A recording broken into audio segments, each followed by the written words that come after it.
안녕하십니까. 오늘 세션에 오신 것을 환영합니다. 저는 오늘 세션을 좌장할 연세대학교 전기전자공학과의 김동현 교수입니다. 그리고 제 옆에 안녕하세요. 저도 이제 공동사회자를 맡았고요. 사회복지학과 송하영입니다. 반갑습니다. 네, 감사합니다. 오늘 세션의 주제는 지속가능한 사회적 자원 은행이라는 타이틀로 진행이 될 것입니다. 오늘 총 6분의 연사들이 나올 것이고요. 첫 번째로는 사회적 자원 은행이 뭔지에 대해서 강의를 강정민 선생님께서 해주실 것이고요. 그 이후에 사회적 자원 은행을 어떤 식으로 활용하는지 연구의 차원에서 또 말씀해 주실 분이 계시고요. 그 다음에 교육의 차원에서 어떻게 활용하는지를 저희 발표를 하겠습니다. 그리고 마지막에는 지속 가능한 사회적 자원 은행이라는 타이틀로 저희가 공모전, 학생 공모전을 했는데 이것을 수상한 3명의 학생분들의 발표가 있을 예정입니다. 첫 번째 발표로 강정민 선생님, 치과대학 소아치과 선생님이 사회적 자원 은행이 무엇인지 말씀해 주시겠습니다. 박수로 맞이해 주시기 바랍니다. 네, 안녕하세요. 연세대학교 리더십 센터의 강정민입니다. 제가 오늘 소개할 내용은 이제 사회적 자원 은행인데요. 대학에는 지식도 있고 시간, 시설 아주 다양한 자원들이 있습니다. 근데 우리 말에도 구슬이 서말이어도 깨어야 보배다라는 말이 있죠. 이렇게 수많은 자원이 있다 하더라도 연결되지 않으면 사회적 가치로 이루어지기가 어렵습니다. 오늘 저는 연세대학교가 그리고 있는 사회자원은행이라는 모델을 소개하고자 합니다. 먼저 사회자원은행의 정의에 대해서 알아보겠습니다. 사회자원은행, Social Resource Bank는 줄여서 SRB라고 하는데 사회적 자원을 저장하고 연결하는 시스템입니다. 저희가 보통 은행에 가면 돈을 인출하고 예금을 하죠. 근데 여기서는 시간과 전문 지식, 서비스 이런 것들을 사회적 자원이라고 해서 등록을 하고 이것을 공공적으로 활용할 수 있게 도와주는 플랫폼을 이야기합니다. 학생, 교원, 직원들 모두가 본인이 제공 가능한 이런 자원들을 등록을 하면요. 은행은 이를 이용할 수 있는 이런 커뮤니티에 대한 정보를 제공을 해주고요. 또 학교에서는 이런 활동을 지원을 해줍니다. 이를 통해서 우리의 대학 구성원들은 본인의 이렇게 시민 의식을 향상시킬 수도 있고요. 더욱이 이제 지속 가능한 사회로 발전시키는 데 기여할 수 있습니다. 이 슬라이드는 SRB의 기본 구조를 보여줍니다. 이 시스템의 핵심은요, 타임 베이스드 모델인데요. 같은 인력이라도 어떻게 어디에 배치하느냐에 따라 그 사회적 영향은 달라질 수 있습니다. 하나의 예로 저는 치과의사입니다. 제가 여기 있는 이 자리도 사실 너무나 영광스럽지만 저의 사회적 영향은 실제로 치과 병원에서 환자를 만날 때 저의 전문성과 그 시간이 결합해서 더 큰 영향을 미칠 수가 있거든요. 그래서 이 중요한 거는 이런 대학의 전문성을 활용해서 단순히 일회성으로 봉사의 개념으로 끝난 게 아니라 이것이 지속 가능한 사회적 영향으로 확장하는 구조입니다. 연세대학교는 2024년 TH 글로벌 임팩트 랭킹에서 세계에서 11위, 국내에서는 1위라는 놀라운 기록을 보여주었습니다. 이걸 통해서 우리는 대학이 단순히 교육이나 연구만 하는 기관이 아니라 사회적 책임에도 중요한 역할을 한다라는 것을 알게 되었습니다. 그래서 연세대학교의 이런 소셜 리소스 뱅크는 이런 학교의 책임을 이제는 실천으로 하기 위한 하나의 모델이라고 할 수 있습니다. 근데 여기 계시는 많은 분들이 사회공헌이라고 하면 이런 생각이 들 것 같습니다. 내가 그만한 능력이 있을까? 날 필요로 하는 곳이 있을까? 나는 이렇게 시간이 충분하지 않은데 이런 생각을 할 수 있는데요. 여러분들 한 분 한 분이 다 훌륭한 사회적 자원입니다. 활용되고 있지 않을 뿐이라고 생각합니다. 그래서 사회자원은행은 여러분들이 개인이 가진 그런 시간과 전문성들을 파악해서 사회적 자산으로 맞춤형으로 연결하는 시스템이라고 볼 수 있습니다. 저희 리더십 센터에서는 2024년에 교수와 교원 약 200명을 대상으로 이런 사회자원은행을 실제로 실행을 할 수 있는가를 보기 위해서 설문조사를 시행한 바 있습니다. 정말 이제 다양한 연령과 직군에서 응답을 해주셨는데요. 그 자체로도 사실은 이런 사회공헌에 대한 관심을 확인할 수 있었습니다. 설문 결과를 보면 왜 사회공헌 활동에 참여하고 싶으신가요? 라는 이유에서 사실 내적인 동기, 개인적인 보람을 1번으로 찾고요. 아니면 특정 계층을 도와주고 싶은 거죠. 특정 소외계층, 고아원이라거나 희귀질환 환자 등이라든지 특정 대상을 지원하는 것들. 그리고 이 활동이 우리 조직 활동의 일부이기 때문에 난 참여한다. 이런 응답들이 있었고요. 반대로 참여하지 못한 가장 큰 이유는 사실 놀랍게도 그냥 어떻게 참여하는지 몰라서였습니다. 그 얘기는 사람들의 의지의 문제가 아니라 저희는 시스템의 부재, 이게 문제라고 생각을 합니다. 연세대학교 내부 구성원들은 대학이 사회자원 기여에 중요한 역할을 해야 한다, 이런 의견에는 4.51점으로 매우 높은 인식을 보였습니다. 그리고 개인적 차원에서도 사회공헌에 기여해야 한다라는 중요성에 대해서도 4.29점으로 평가했습니다. 근데 하지만 우리 대학이 실제로 우리가 사회공헌 활동에 잘하고 있는가? 현재 상태를 평가하는 이 점수에서는 3.46점으로 상대적으로 낮게 나타났습니다. 즉 이제 많은 구성원들이 사회공헌의 중요성에 대해서는 공감을 하고 있지만 실제 대학의 이런 실행 시스템은 아직 부족하다고 느끼고 있는 실정입니다. 이 결과는 저희가 지금 계획하고자 하는 이런 사회자원은행 같은 구조적 플랫폼의 중요성을 보여줍니다. 다음은 사회자원은행이 참여 의지를 높이기 위해서는 어떤 것이 필요한가라는 것에 대한 물어보는 질문입니다. 일단은 이러한 것들이 실제 시행되면 참여하시겠냐는 응답에 86%가 참여를 하겠다라고 했고요. 제도적인 지원에서는 1번으로는 본인의 개인 휴가를 쓰기보다는 공식적인 휴가가 주어졌으면 좋겠다. 그거 외에도 적절한 정보를 제공해주고 또 체계적인 운영 시스템이 중요한 요소로 나타났습니다. 이런 저희의 대학의 시스템이 개선이 되면 많은 분들이 사회공헌 활동을 수행할 수 있을 것으로 기대되는 부분입니다.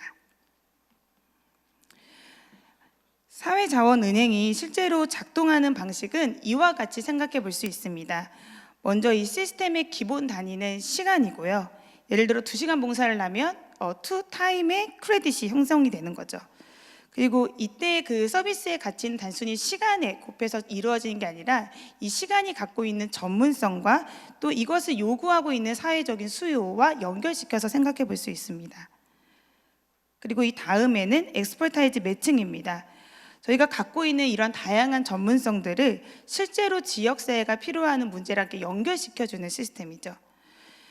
마지막으로 이 시스템은 단순히 봉사 시간을 기록하는 데서 그치지 않고요. 이것이 실제로 사회적으로 어느 정도 영향이 있는가로 평가하게 됩니다. 정리하자면 시간이 있고요.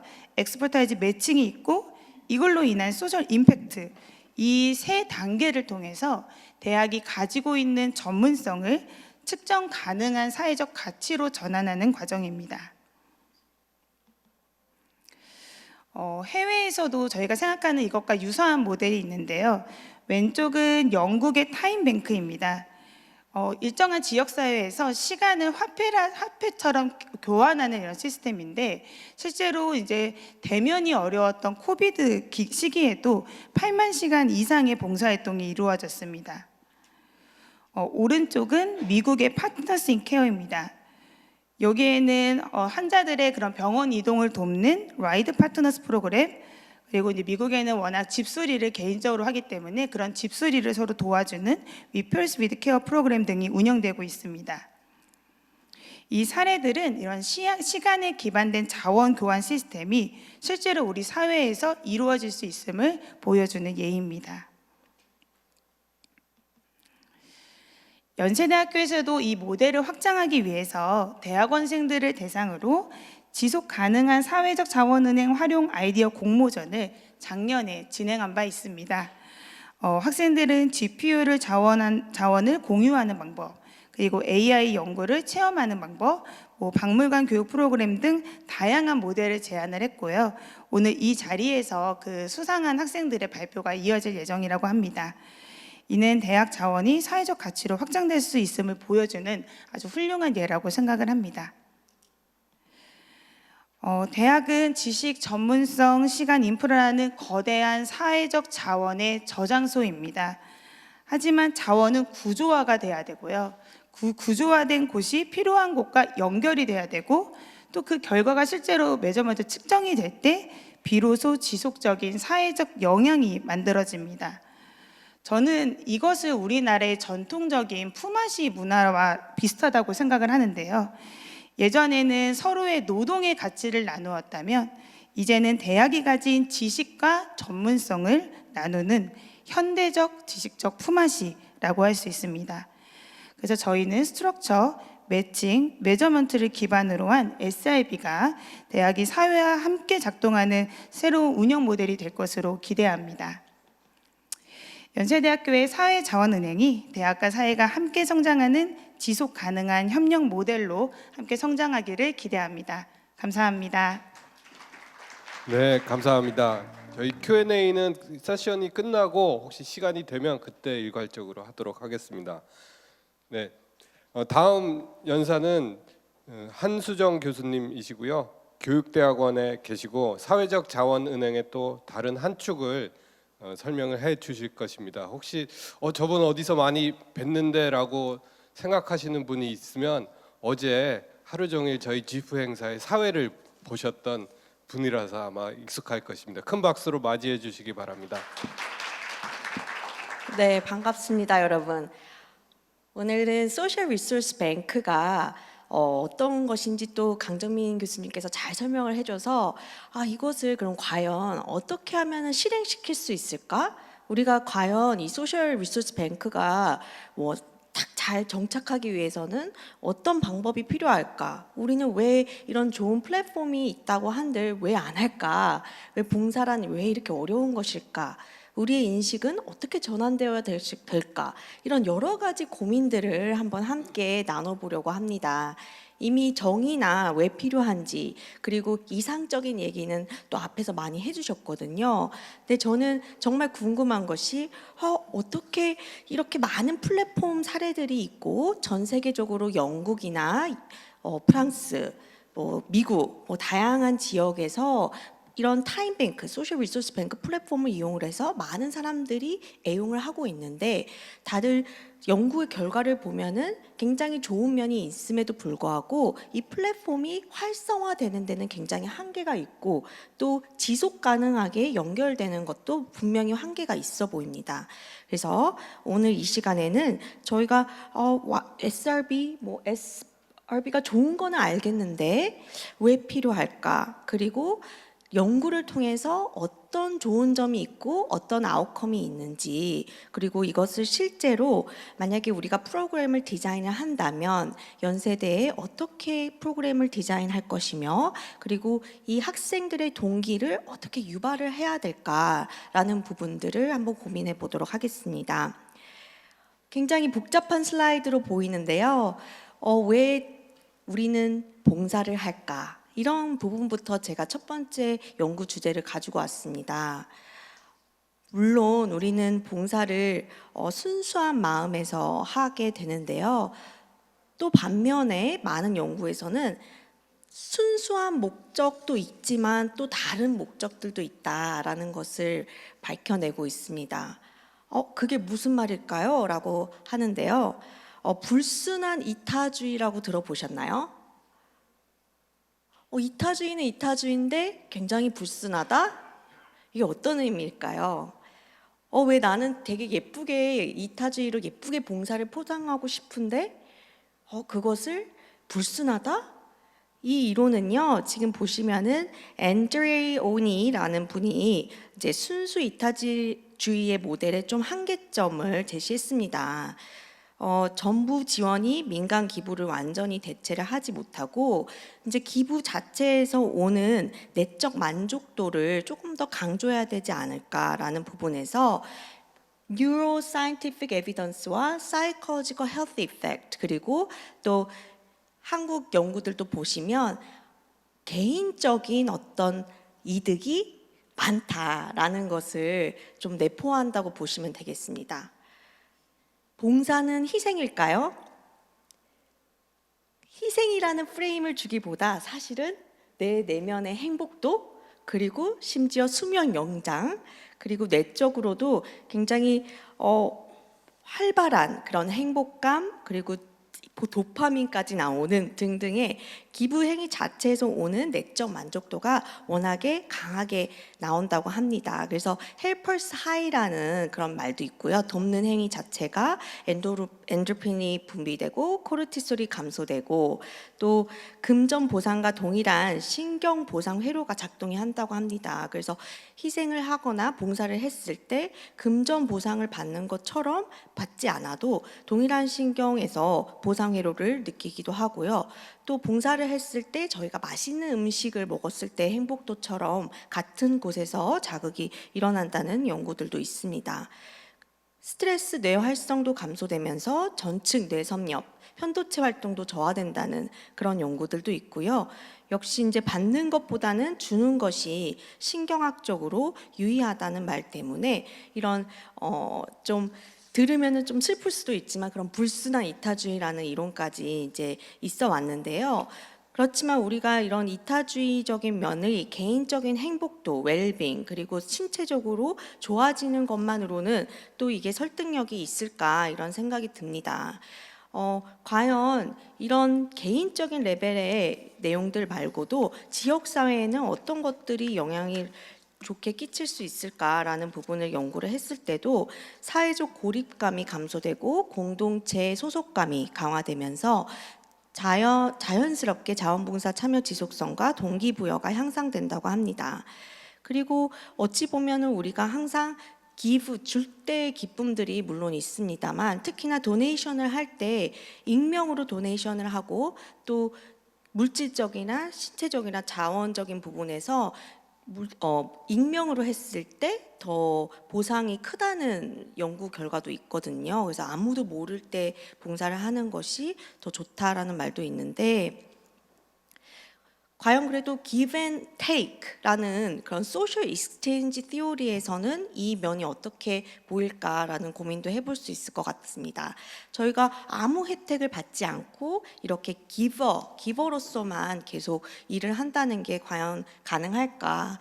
그래서 소셜 리소스 뱅크 역시도 다양한 재능과 자원과 그런 기술 이런 것들을 제공을 하되 또 내가 필요한 부분은 또 사회에서 받을 수 있는 그런 크레딧 익스체인지 개념을 또 구축을 하는 부분에서 이제 이론적인 배경들도 사용이 되었습니다. 그래서 여러분들께 이런 이론적 배경들을 또 설명을 드리고 싶었고요. 그렇다면 Why Social Resource Bank라는 부분에서도 소셜 리소스가 왜 필요한지 부분은 또 강 교수님께서 잘 설명을 해주셨습니다. 신뢰할 수 있는 조직의 이제 부재, 세대 간 연결의 단절, 실행 경로에 대한 불충분한 이해, 이러한 선행 연구의 교훈 위에서 이제 소셜 리소스 뱅크가 더 필요할 것이라고 나오고 있습니다. 그렇다면 우리가 이렇게 시스템이 없는데 이 부분들을 어떻게 연결을 시킬까라는 부분을 우리가 계속 고민을 해봐야 될 것 같고요. 또 지금 소셜 리소스 뱅크가 결과적으로는 우리의 다양한 자원들을 연결시키고 그리고 소셜 임팩트를 계속 지속 가능하게 연결을 하고자 하는 목적을 달성을 할 수 있을 것 같습니다. 저희가 태국에 가서 저희 연구팀이 여기 앞에 있습니다만 연구팀이 좀 소셜 리소스 뱅크가 과연 어떤 연구들로 이어져 있고 또 그것의 키 레슨과 한계점이 무엇일까라는 부분들을 고민을 해봤습니다.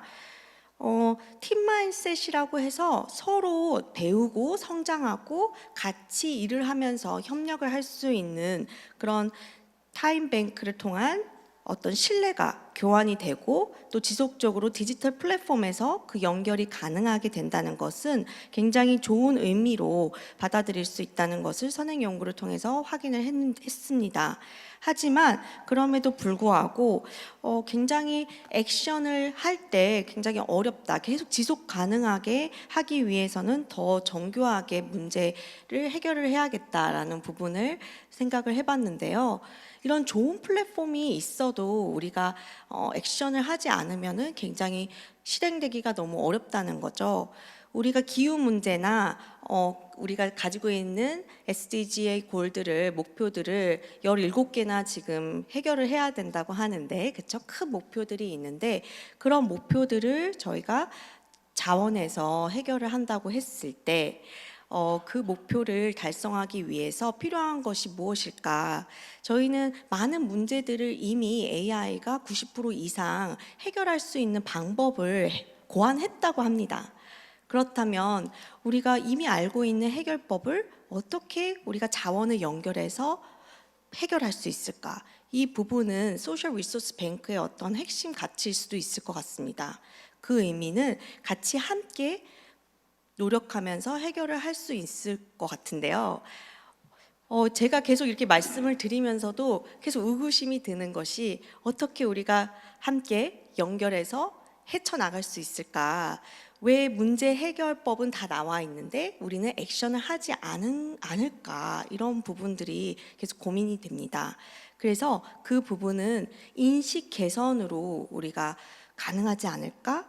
그렇다면 교육의 힘이 필요하지 않을까? 저는 이제 교육대학원에 있기 때문에 교육의 힘을 믿습니다. 인식 개선, 어떤 액션을 하게 하려면은 인식 개선 프로그램, 그런 교육 프로그램들이 꼭 필요하다고 생각을 합니다. 그래서 소셜 리소스 뱅크 역시 우리도 이런 소셜 리소스 뱅크 좋은 프로그램이 있으니 그 프로그램을 통해서 우리가 굉장히 인식 개선을 하고 사회의 문제들을 해결할 수 있도록 앰베서더를 만드는 프로그램을 한번 개발하는 것이 어떨까라는 생각들을 해봤습니다.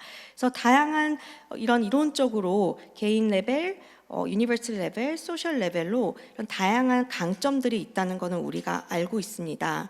하지만 과연 우리 교직원들이, 학생들이 어떻게 하면은 이런 프로그램에 좀 더 적극적으로 임할까라는 부분에서 이렇게 소셜 리소스 뱅크 프로그램들을 한번 개발을 해봤습니다.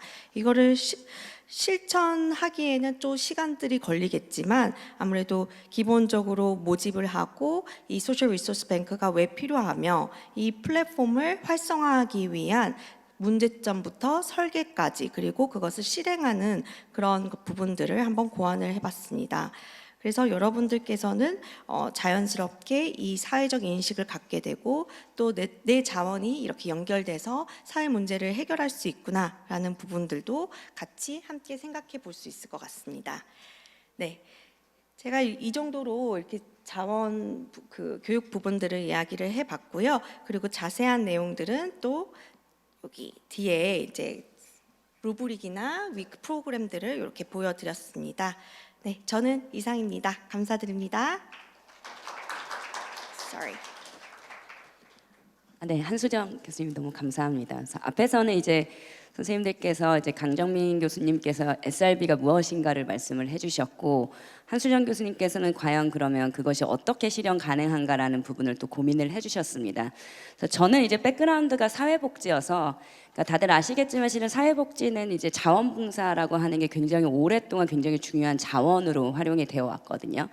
그래서 그럼에도 불구하고 이제 어쨌든 하지만 지금 현대 사회가 저희가 경험하고 있는 굉장히 빠른 변화와 복잡한 어떤 이런 상황들 그리고 고도로 전문화되고 지식화되는 이런 환경들 속에서 실은 이제 사회복지에서 보통 전통적으로 얘기를 했던 자원봉사만으로는 좀 충분하지 않은 어떤 그런 측면들이 있습니다. 근데 이제 대학이라고 하는 굉장히 많은 경험과 지식과 자원이 이제 모여 있는 곳에서 이런 사회 참여의 방식들을 좀 고민을 한다라는 지점은 어떻게 보면 우리 커뮤니티와 이제 전체 사회에 있어서 굉장히 좀 의미 있는 일이 아닐까라는 생각이 들고요. 그래서 저희가 이제 앞서 교수님들께서 설명을 해주시고 소개를 해주셨지만 이제 작년에 이런 아이디어와 고민을 바탕으로 학생들의 생각은 어떨까를 저희가 좀 궁금해서 이제 공모전을 했습니다. 그래서 많은 학생들이 지원을 해줬었고요. 그래서 그 중에서 이제 3분을 저희가 이제 선정을 해서 작년도에 이제 저희가 시상식도 진행을 했었는데요. 아마 오늘 이제 한번 들어보시면 학생들이 생각하는 SRB가 저런 모습이고 우리 학교에 저런 자원이 있고 저런 자원이 이렇게도 활용이 될 수 있겠구나라는 부분들을 아마 여기 계신 모든 청중분들께서 좀 굉장히 생생한 신뢰를 기반으로 좀 이해를 하실 수 있을 것 같습니다. 지금부터는 3명의 아주 우리 학교의 중요한 자원이죠. 저희 이제 석사과정, 박사과정 학생들의 그 사례를 한번 이야기를 들어보도록 하겠는데요. 첫 번째는 저희가 이제 박인철, 지금 현재 박사 수료생이시고요. 이제 한번 이야기를 들어보는 시간을 갖도록 하겠습니다. 네. 박수 주시죠. 네. 네, 안녕하십니까. 저 이번 공모전에서 수상하게 된 교내 AI 연구실의 요 GPU 자원을 활용한 그런 가치 창출 모델에 대해서 발표할 연세대학교 김시혁 교수님 연구실 소속 박인철입니다. AI가 주다 보니까 발표 자료도 AI로 간단하게 만들어 봤는데요. 좀 양해 부탁드리겠습니다. 현재 이제 딥러닝이나 언어 모델, 자율주행 등 AI가 창출하는 경제 및 사회적 파급력은 막대하며 이는 국가 경쟁력의 핵심이 되었습니다. 하지만 화려한 AI 산업 이면에는 컴퓨팅 자원이라는 거대한 진입 장벽이 존재합니다. 오늘 저는 그 연구실에 존재하는 GPU들이 어떻게 지역 사회에 도움이 될 수 있을지에 대해서 말씀드리도록 하겠습니다. AI 모델 학습에는 이제 막대한 연산 자원이 필요합니다. 현재 개인이 구매할 수 있는 최신 장비는 장당 한 400에서 500만 원 하고 4장 이상 병렬 구성 시에는 장비 비용만 2천만 원이 넘어가는 상황입니다. 전력 소모와 램 등 추가 자원까지 고려하면 AI에 관심이 있는 중고등학생이나 학부생, 일반인이 이를 감당하기에는 큰 어려움이 있습니다. 물론 이제 그래픽 카드를 대여해주는 클라우드라는 그 대안이 있지만 무료 클라우드의 경우에는 사용 시간에 제한이 있고 오래 사용하게 되면 할당받을 수 있는 장비의 선택권이 좁아지게 됩니다. 유료 클라우드 서비스도 있지만 시간당 수천 원에서 많게는 수만 원에 달해 장기적으로 이용하기에는 부담이 많이 되게 됩니다. 더 큰 문제는 이런 클라우드 플랫폼들은 단순히 연산 자원만 제공할 뿐 AI 교육이나 연구 완성도에 필수적인 전문가 멘토링은 결여되어 있다는 점입니다. 국내 소프트웨어 정책연구소는 지속적으로 국내 AI 인력 부족을 지적하고 있으며 기업 또한 AI 인력 확보에 애로사항을 겪고 있습니다. 교육과 연산 자원이 공존할 수 있는 곳은 교내 연구실이라 생각했습니다. 또한 교내 AI 연구실들은 연구 경쟁력 강화를 위해서 매년 최신 GPU를 도입하고 있습니다. 이 과정에서 3080이나 4070 그리고 타이탄과 같은 상대적으로 구형 장비가 유효 제한으로 남게 됩니다. 비록 최신 모델을 학습하기엔 다소 부족할 수 있지만 AI에 관심 있는 학생들의 교육이나 실험에는 여전히 충분한 성능을 발휘합니다. 이 자원과 대학원생들의 지식을 지역사회에 개방한다면 첨단 기술 접근성의 격차를 완화할 수 있다고 생각합니다. 이는 현 정부가 추진하는 진짜 성장과 모두의 AI 비전과도 어느 정도 부합한다고 생각합니다. 정부가 향후 5년간 100조 원 규모의 투자와 AI 인재 양성을 강조하고 있는 지금 본 모델은 이러한 국가 정책을 우리 지역과 연세대학교 수준에서 구체적으로 실행 가능한 모델이 될 것이라고 예상합니다. 본 모델은 하드웨어 대여를 넘어 지식과 성과가 순환하는 협력적 플랫폼입니다. 운영은 크게 4단계로 진행됩니다.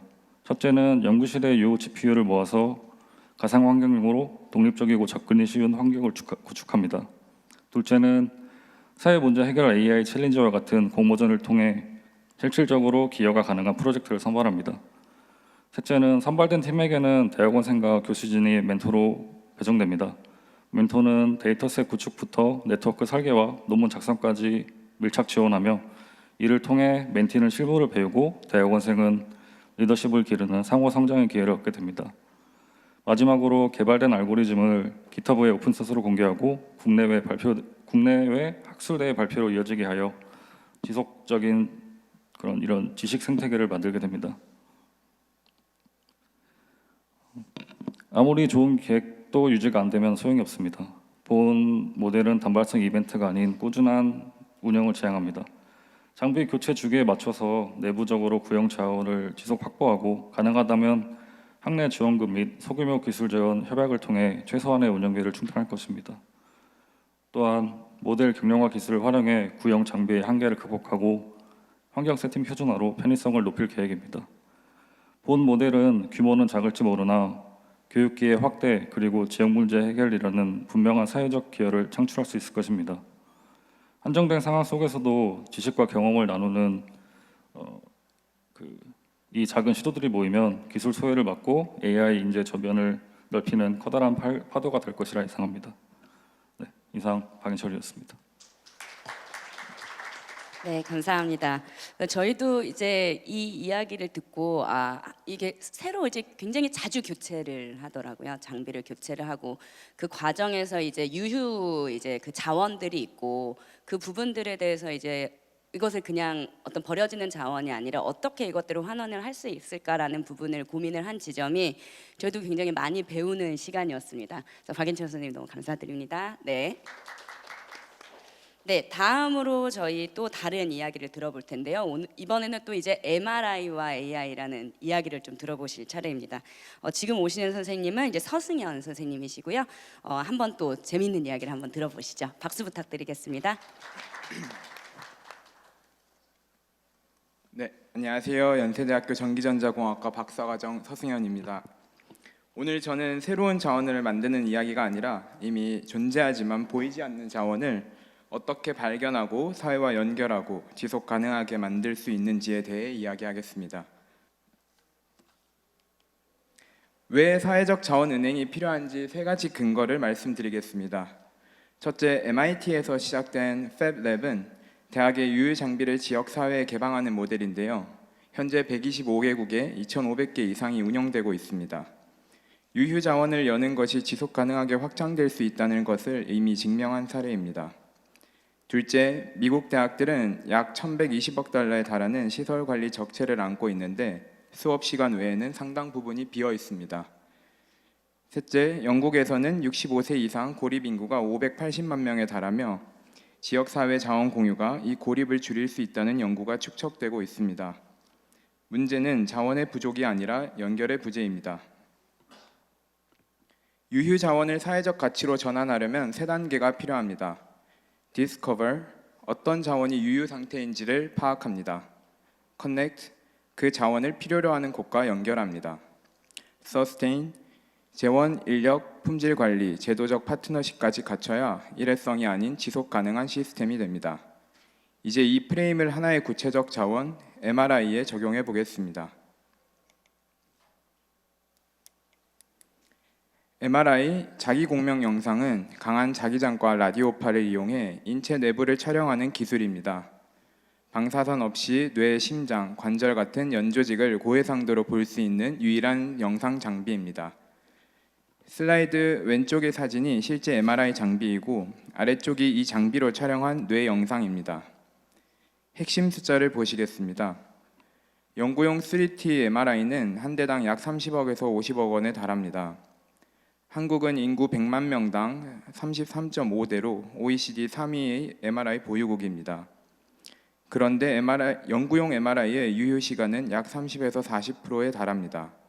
저녁, 주말, 방학에는 대부분 쉬고 있다는 뜻입니다. 이렇게 비싸고 강력한 장비가 연구 시간 외에는 쉬고 있습니다. 이것이 바로 디스커버의 대상입니다.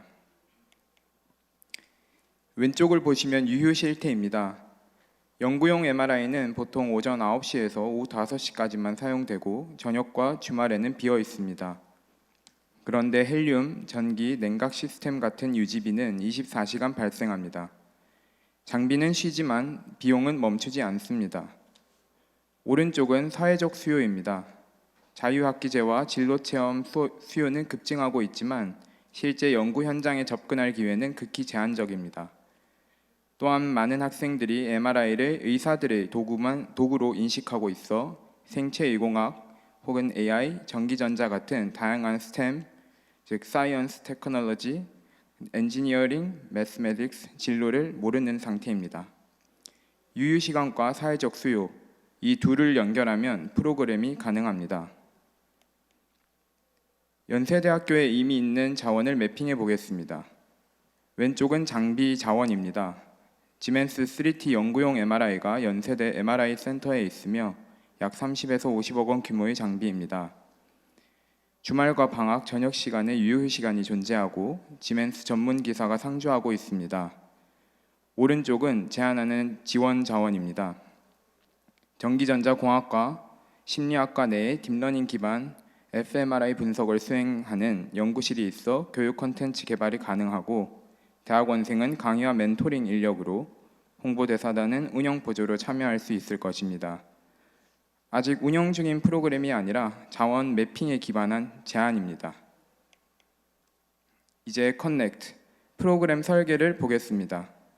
파트 1은 30분 특강입니다. MRI 원리와 fMRI가 뇌 활동을 포착하는 방법을 설명하고 AI가 뇌 영상을 분석하는 사례를 소개합니다. 연세대 연구진의 실제 연구 사례를 교육 콘텐츠로 활용할 수 있습니다. 그리고 여기서 의대만이 아닌 다양한 스템 진로를 함께 안내합니다. 파트 2는 90분 체험입니다. 학생 한두 명이 직접 MRI 촬영에 참여합니다. 5분 이내로 보호자 동의 기반의 촬영을 실시하고 뇌 영상 출력물을 인생 네컷 형태의 기념품으로 제공할 수도 있습니다. 그리고 연구자와 직접 진로 멘토링을 합니다. 대상은 이공계 진로를 꿈꾸는 중고등학생 20에서 30명 정도 월 1회 운영을 제한합니다. 안전은 사전 스크리닝과 지멘스 전문가 상주로 확보합니다. 이 프로그램의 기대 효과는 단순한 체험을 넘어섭니다. 가장 큰 가치는 스템 진로, 즉 이공계 진로 시야의 확대입니다. MRI 한 대 앞에서 생체의공학, 전기전자, 컴퓨터과학, AI, 의학물리, 신경과학까지 5개 이상의 진로를 동시에 보여줄 수 있습니다. MRI는 의사라는 편향을 깨는 것이 핵심입니다. 교육적으로는 자기 뇌를 직접 보는 경험은 어떤 교과서보다 강력한 동기부여가 됩니다. 자기장, 라디오파, 신경활동 같은 추상적 개념이 눈앞에서 실제가 됩니다. 사회적으로는 수십억 원짜리 자원을 사회에 환원하는 것이며 소외 지역 학생들에게도 같은 기회를 제공하는 형평성의 장치가 됩니다.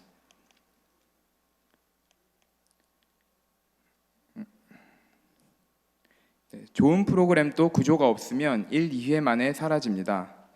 지속을 위해서는 4가지 축이 필요합니다. 첫째, 재원입니다. 장비 운영비, 인건비, 보험 등의 비용을 학교 예산, 참가비, 기업 CSR, 교내 사업비로 혼합해야 합니다. 취약계층 감면풀도 함께 설계합니다. 둘째, 인력입니다. 대학원생에게는 적당한 보상을, 홍보대사에게는 봉사시간 인정을 제공해야 합니다. 지멘스 기사는 이미 상주 인력이므로 추가 비용을 최소화할 수 있습니다. 셋째, 품질입니다. 매회 참가자 피드백을 수집하고 데이터에 기반해 콘텐츠를 개선합니다. 자유학기제 커리큘럼과의 정합도 중요합니다. 넷째, 제도적 파트너십입니다. 교육청과 공식 협약을 맺어 안정적 모집 채널을 확보하고 대학 사회봉사 프로그램으로 제도화하여 지멘스 CSR 파트너십을 장기 계약으로 공식화해야 합니다. 이런 시도가 공상이 아니란 것을 보여드리겠습니다. 이미 해외에서 작동하고 있습니다. 왼쪽은 오번 유니버시티 브레인 캠프입니다. 미국 오번 대학교에서 심리학과와 MRI 리서치 센터가 협력하여 고등학생 대상 여름 캠프를 매년 운영하고 있습니다. 학생들이 직접 뇌를 스캔하고 DTI로 신경 경로를 3D 매핑하며 fMRI를 체험합니다. 장학금도 지원 가능합니다. 2013년부터 시작해 올해로 12년째 지속되고 있습니다. 오른쪽은 펜 마인드 코어입니다. 펜실베니아 대학교가 2024년 개소한 시설로 Center of Outreach Research and Education이라는 이름에서 알 수 있듯이 연구와 교육을 동시에 수행합니다. 지멘스 3T MRI를 활용해 학부생 대상 fMRI 수업을 운영하고 저소득 가정 아동의 뇌 발달 연구 프로그램도 진행 중입니다. MRI 기반 교육은 이미 검증된 모델입니다. 우리는 벤치마킹할 수 있습니다. MRI뿐 아니라 모든 유휴자원 활용 프로그램에 적용되는 5가지 지속 가능한 조건을 정리해 보았습니다. 첫째, 혼합형 재원입니다. 하나의 예산에만 의존하면 끊기는 순간 프로그램도 끝나게 됩니다. 반드시 복수의 수입원을 섞어야 한다고 생각합니다. 둘째, 적정 보상입니다. 선의만으로는 번아웃이 올 수도 있고 크지 않더라도 일관된 보상이 지속의 열쇠라고 생각합니다. 셋째, 수요 기반 설계입니다. 우리가 가진 것을 밀어내는 게 아니라 사회가 필요로 하는 것에서 출발해야 한다고 생각합니다. 넷째, 품질 피드백 루프입니다.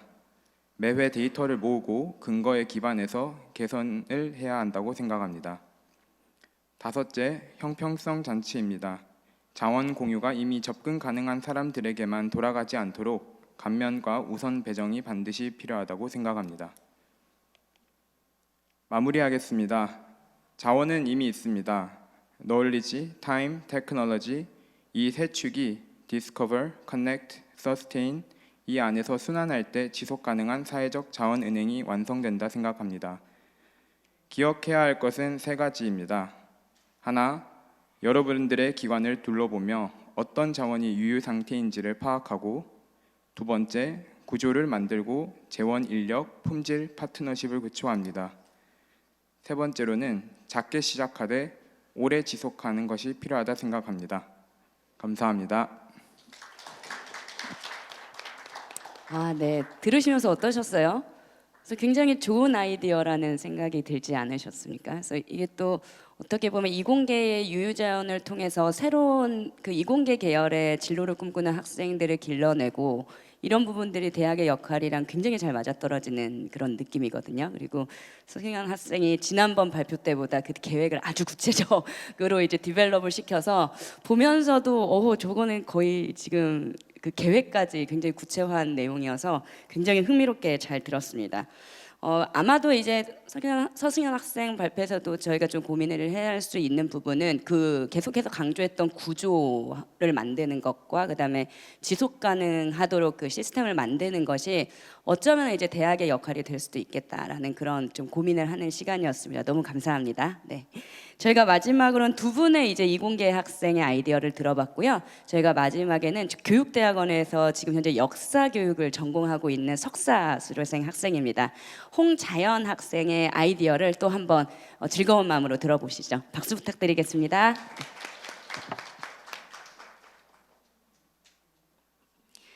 안녕하십니까. 연세대학교 교육대학원 역사교육 전공에 재학 중인 홍자연이라고 합니다. 오늘 발표에서 연세대학교 박물관 상설 전시를 활용한 역사교육 자원은행 프로젝트를 소개하겠습니다. 목차는 다음과 같은 순서로 진행하겠습니다. 저는 2025년도에 국립중앙박물관 서대문 형무소 역사관 대한민국 역사박물관에서 사설 해설을 진행한 경험이 있습니다. 해설을 하면서 느낀 점은 박물관은 단순한 유물의 집합소가 아니라 사회적 기억과 정체성이 형성되는 공간이라는 점이었습니다. 특히 역사 교육에서 박물관은 교과서로 담아내기 어려운 실물 경험을 제공하고 전시를 비판적으로 해석하며 역사적 의미를 스스로 구성할 수 있는 학습의 장이라고 생각합니다.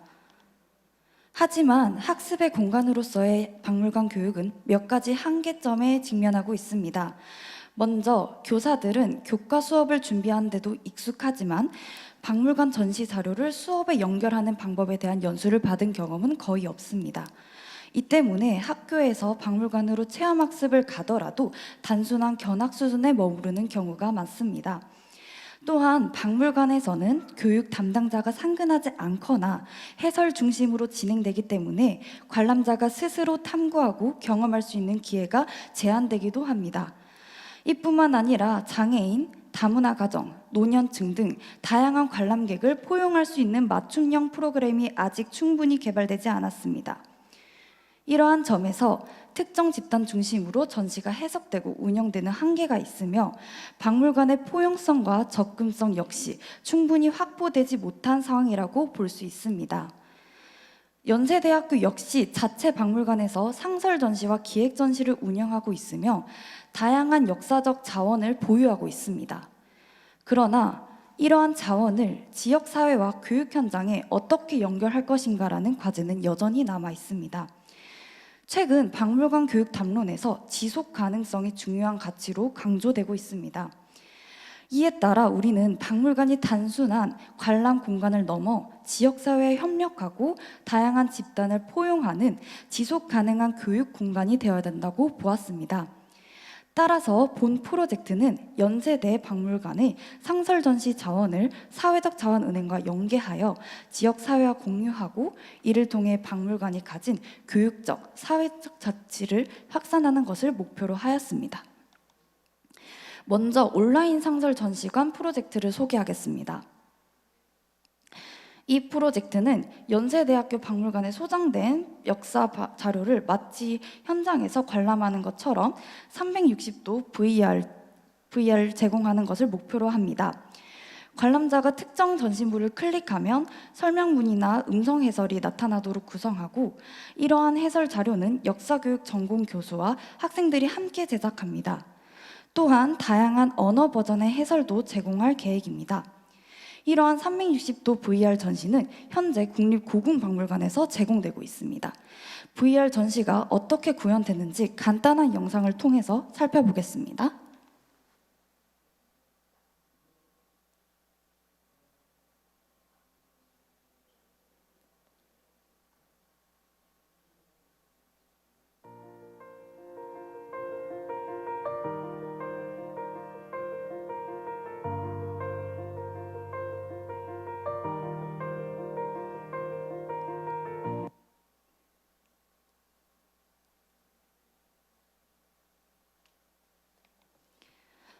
또한 국립중앙박물관에서 제공되는 3D 유물 자료처럼 연세대학교 박물관 소장 유물도 3D 스캔과 고해상도 촬영을 통해 디지털화하여 생동감 있게 관람할 수 있도록 할 예정입니다. 그리고 온라인 박물관을 관람한 이후 나만의 작은 박물관 만들기 체험 활동도 제공할 예정입니다. 이 활동은 관람자가 자신이 선택한 유물을 중심으로 박물관의 동선과 전시 설명을 직접 구성해보는 프로그램입니다. 유사한 프로그램은 국립중앙박물관 이 뮤지엄에서 진행하고 있습니다. 온라인 전시는 오프라인 전시에 비해 접근성이 높고 물리적 제약이 적기 때문에 박물관 교육의 지속 가능성을 높일 수 있는 중요한 방법입니다. 또한 시간과 장소에 제한 없이 장기간 교육 자료로도 활용될 수 있습니다. 다음으로 오프라인 연계 프로그램에 대해서 설명하겠습니다. 이 프로그램은 연세대학교 박물관의 상설 전시관을 활용한 활동형 프로그램입니다. 첫 번째, 전시 해설입니다. 특정 기간 동안 연세대학교 재학생과 대학원생을 모집하여 도슨트 활동을 진행합니다. 이 프로그램은 단순 전시 관람을 넘어 학생 도슨트의 해설과 함께 참여형 활동지를 활용하는 방식으로 진행됩니다. 또한 수어가 가능한 도슨트를 배치하여 청각장애인을 위한 전시 해설도 제공하고자 합니다. 두 번째, 내 손으로 남기는 유물 활동입니다. 유물을 직접 그리는 활동은 세밀한 관찰과 특징을 이해할 수 있으며 직접 만질 수 없다는 한계를 극복할 수 있습니다. 관람자는 유물의 형태뿐만 아니라 문양, 질감, 색감과 같은 세부 요소를 주목하여 자연스럽게 몰입 경험을 할 수 있습니다. 세 번째는 그 시대로 돌아간다면이라는 활동입니다. 이 활동은 만약 자신이 이 유물의 주인이었다면 또는 그 시대에 살았다면 어떤 하루를 보냈을지 적어보는 활동입니다. 참여자는 짧은 일기나 그림 형식으로 자신의 생각을 표현하며 이를 통해 과거와 현재를 연결할 수 있고 역사적 공감을 경험할 수 있습니다. 네 번째, 시각장애인을 위한 점토로 유물 만들기 활동입니다. 시각장애인을 위해 유물 복제품이나 3D 프린트 모형을 제공하여 촉감을 통해 유물의 형태를 이해할 수 있도록 합니다. 이후 해설자는 유물의 형태와 특징을 설명하고 참여자는 점토를 이용해 유물 모양을 직접 만들어 보고 서로 의견을 공유합니다. 이 활동은 시각적 정보에 의존하지 않고 촉각을 통해 유물을 이해하고 역사적 상상력을 확장할 수 있도록 돕습니다. 마지막으로 시민 참여형 프로그램인 기억 조각들의 모임입니다. 이 프로그램은 시민이나 재학생이 자신의 옛 물건이나 사진을 박물관에 기증하거나 공유하는 프로젝트입니다.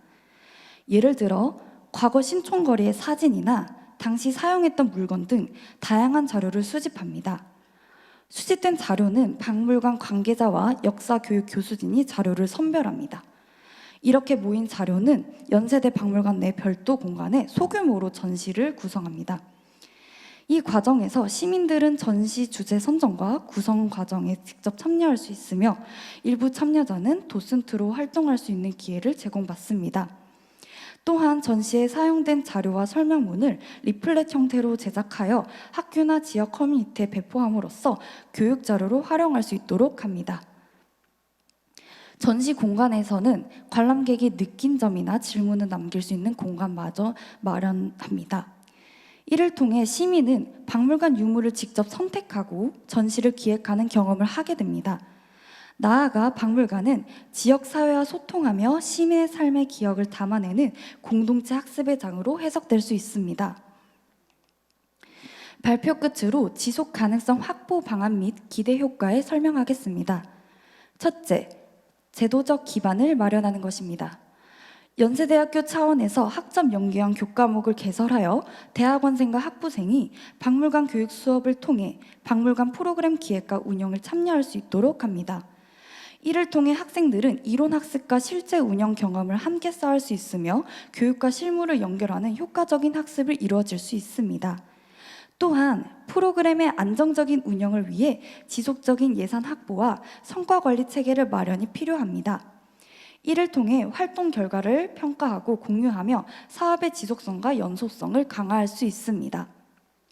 두 번째, 사회적 협력망을 확장하는 것입니다. 지역사회와 연계하여 다양한 계층이 참여할 수 있는 프로그램을 개발하고 현직 교사들이 박물관 자료를 수업에 활용할 수 있는 교육 자료와 활용 방안도 함께 제공합니다.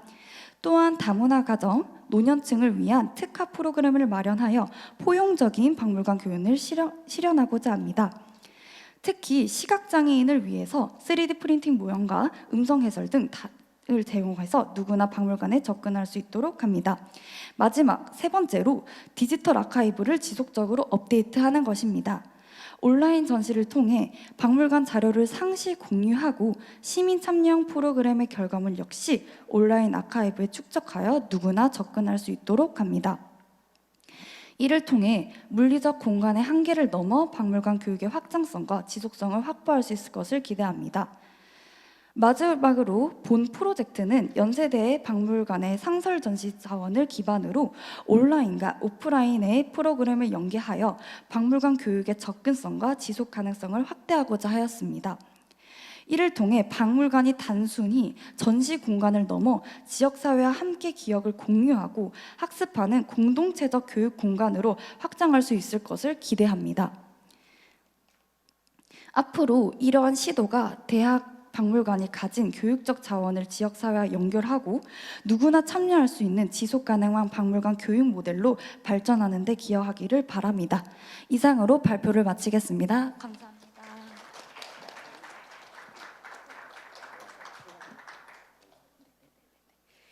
네, 또 저희가 앞에서 이제 앞에 두 분은 약간 유휴자원의 활용을 이야기를 하셨다면 이번 발표는 지금 박물관 혹시 가보셨나요? 학교 박물관?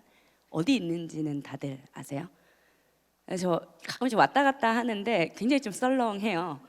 그래서 어떻게 보면 학교에 굉장히 중요한 시설인데 그 시설을 이제 커뮤니티 인게이지먼트를 끌어들이는 이제 장으로서 활용을 하고 특히 지역 주민들이 단순히 소비자로 거기에 참여하는 것이 아니라 일종의 이제 그 같은 기억을 공유하고 만들어내는 어떤 참여자로서의 그 역할을 좀 고민한다는 지점이 굉장히 액티브한 커뮤니티 인게이지먼트를 고려한 디자인이 아닌가라는 생각이 들었습니다. 그래서 역사를 공부하는 학생이니만큼 역사에 대한 사랑도 굉장히 많이 느껴지는 발표였습니다.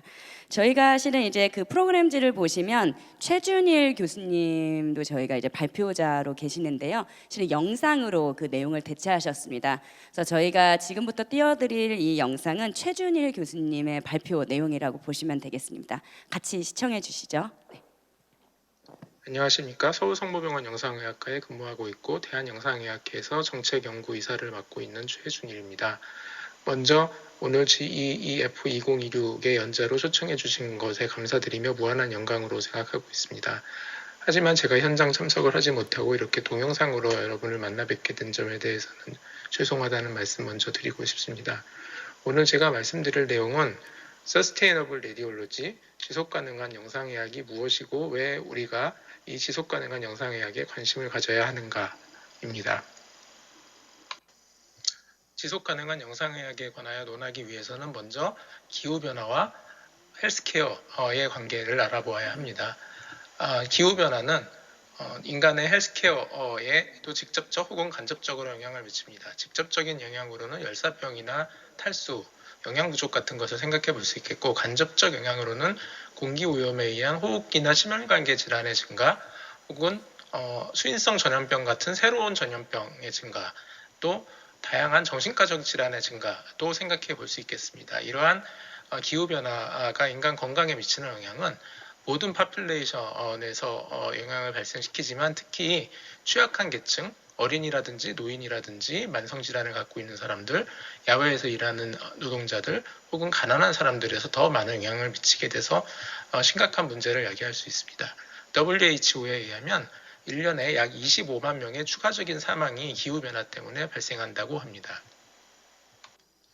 역설적으로도 인간의 건강을 지키기 위한 헬스케어 시스템은 기후변화를 일으키는 온실가스를 만드는 주된 원인 중에 하나이기도 합니다. 선진국에서 헬스케어 시스템에 의해서 발생되는 온실가스는 전체의 5에서 8% 정도로 알려져 있고, 특히 미국에서는 10%에 이른다고 보고되어 있습니다. 이러한 다량의 온실가스가 나오는 소스는 의료 산업 자체가 굉장히 에너지를 많이 사용하는 산업이고, 또 의료 폐기물이 굉장히 많이 나오고, CT나 MRI 같은 다양한 의료 장비들의 생산에 많은 에너지가 소모되고, 따라서 온실가스가 많이 발생하기 때문입니다. 영상의학은 테크놀로지 인텐시브 디파트먼트로서 최신 기술을 사용하고 또 굉장히 많은 에너지를 사용하는 디파트먼트입니다.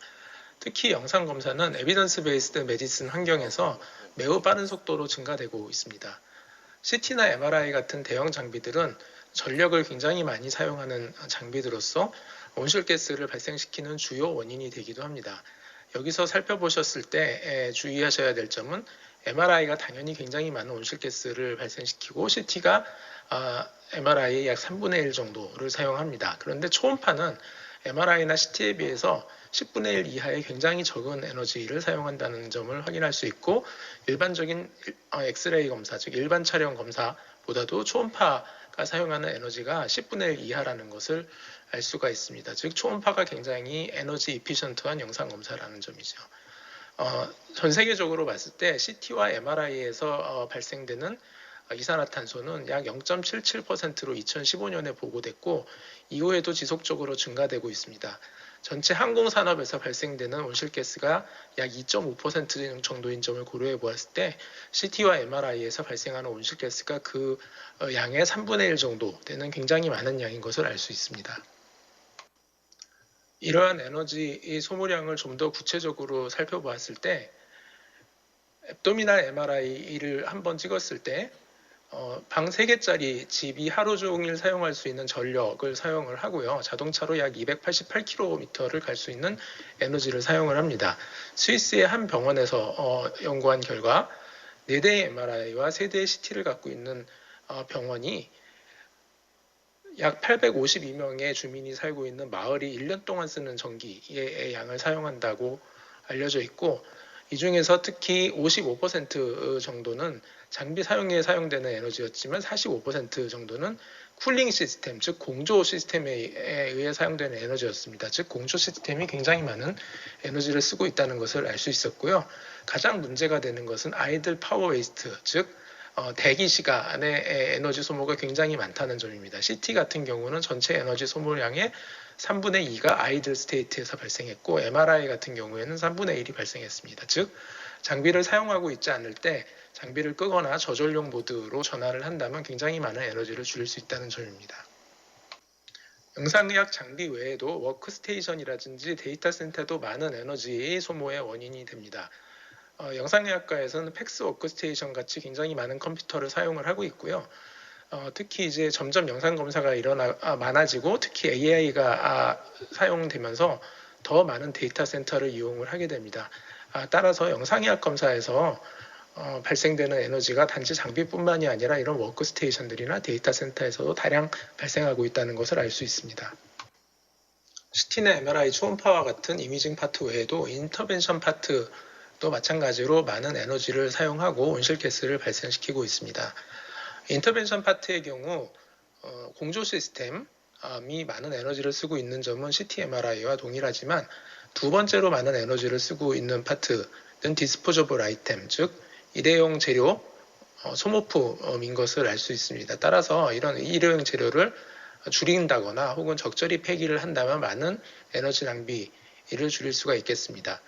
인터벤션 파트에서도 CT나 MRI와 마찬가지로 오프아워에서 사용되는 아이들 웨이스트가 57% 절반 이상을 차지하고 있는 것을 알 수 있어서 역시 필요 사용하지 않을 때는 전원을 끄는 거나 저전력 모드로 전환을 함으로써 많은 에너지를 줄일 수 있는 것을 알 수 있습니다. 이러한 서스테이너블 레디올로지는 다양한 학술대회에서도 많은 관심을 끌고 있습니다. RSNA나 ECR 같은 주요 학회들에서도 서스테이너블 레디올로지를 다루고 있고 특히 ECR 2025에서는 콩그레스 렉처와 플래너리 렉처 대부분을 이 주제에 배당하고 플래너리 레디올로지라는 타이틀을 붙일 정도로 서스테이너블 레디올로지에 많은 관심을 보였습니다. 따라서 AI와 같이 서스테이너블 레디올로지는 앞으로 영상의학 분야 연구에 있어서도 굉장히 중요한 역할을 할 것으로 예상됩니다. 그렇다면 이제 우리가 해야 할 일은 무엇일까요? 서스테이너블 레디올로지를 실천하기 위해서는 다양한 방면의 이제 노력이 필요합니다. 무엇보다도 이제 개인보다는 올가나이제이션 레벨에서 혹은 국가 레벨에서 이 문제에 대해 심각하게 고려를 해야 되고 또 반대로 각각의 레디올로지스트들은 본인들이 다 한 명 한 명이 서스테이너블 레디올로지를 실천하는 요인이라고 생각하고 각자의 데일리 프랙티스에 대해서 다시 한번 생각해 볼 필요가 있습니다. 또 학회나 사회뿐만이 아니라 정부 정책에도 영향을 미칠 수 있도록 이제 학회 자체에서 노력을 해야 되고요.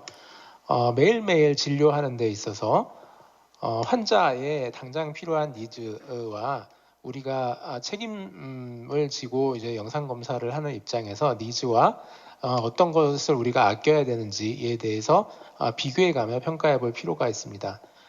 이런 여러 가지 요소들을 고려해서 행동을 한다면 굉장히 어려움이 있을 수도 있지만 서스테이너블 레디올로지 자체는 실행이 가능하고 또 이를 실행할 수 있는 많은 기술을 우리가 갖고 있다고 생각합니다. 서스테이너블 레디올로지에서도 레디에이션 익스포저와 마찬가지로 알랄라 원칙을 시행할 필요가 있습니다. 인바이러먼탈 이펙트를 고려를 해서 알랄라 원칙을 시행함으로써 꼭 필요한 검사를 적절하게 시행을 하고 불필요한 검사를 줄일 수 있도록 매일매일의 진료에서 노력을 해야 되겠습니다. 또 산업체와도 협력을 해야 될 것입니다.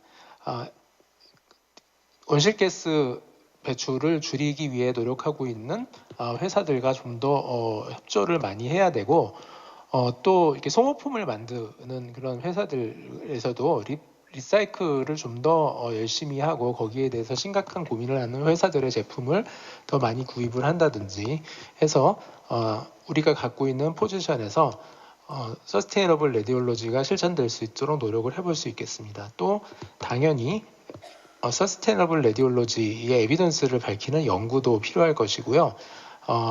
정부 또 환자 그룹과의 액티브 디스커션을 통해서 적절한 주장을 해야 할 것입니다. 그리고 트레이닝에 있어서도 향후 클라이밋 리터러시라고 하죠. 요새 AI 리터러시란 말이 많이 나오는데 환경도 마찬가지입니다. 클라이밋 리터러시가 향후 트레이닝 과정에 포함이 돼야 할 것입니다. 경청해 주셔서 감사합니다. 네, 시간이 많이 지체되어서 Q&A 세션은 못할 것 같고요. 오늘 참여해주신 발표해주신 그리고 또 여기 청중에 계신 분들 모두 감사드립니다. 이상으로 세션 마치도록 하겠습니다. 수고하셨습니다. 감사합니다.